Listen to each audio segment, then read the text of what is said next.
Jacob is calling. Hi, Jacob. How are you? Hey guys, how you doing? Better than we deserve. What's up? So my fiance and I are getting married in May of 2022, and we are going to be paying for the majority of our wedding ourselves. And I was just wondering whether you would recommend one person paying for the wedding, maybe me and my fiance splitting it half and half.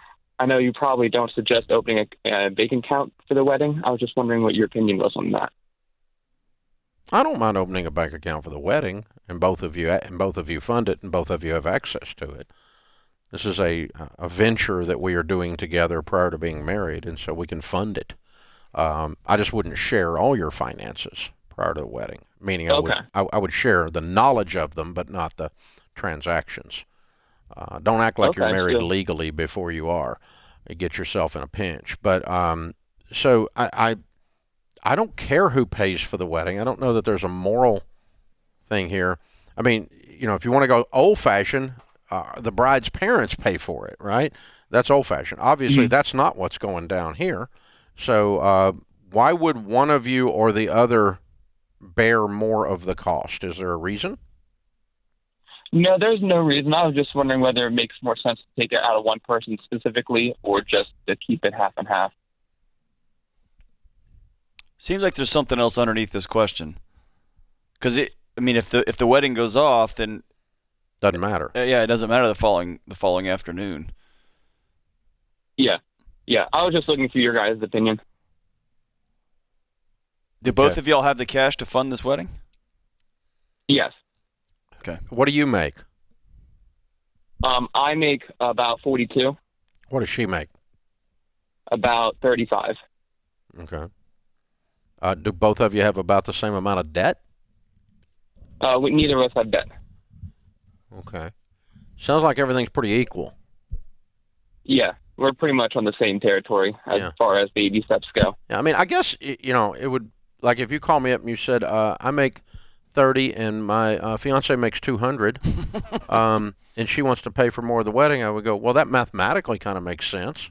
But it's not like Yeah, a moral obligation or something wrong. And John's right. As soon as you come home from the ceremony, the honeymoon, it doesn't matter anyway because it's all combined at that point, and the net effect is exactly the same after the wedding.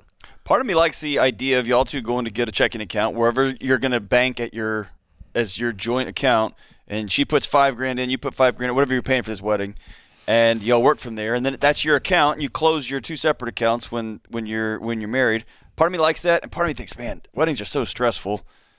Just somebody pay for this thing, let's get it over with. Sounds like six of one, half dozen another, but Yeah. I don't know. It'd be okay if you fund it together. And I'll go ahead and give you the other piece of advice, and that is weddings are like anything else. They're a project, and you should do some planning on them and set a budget, set a boundary, and say, okay, we're going to spend X, and here's how much of X we're going to spend on the photographer. Here's how much we're going to spend on the reception. Here's how much we're going to spend on the dress. Here's how much we're going to spend on the preacher. Here's how much we're going to spend on the honeymoon. And the total is the amount that we're going to have in the account. Not more, not less. We're going to have spent the money.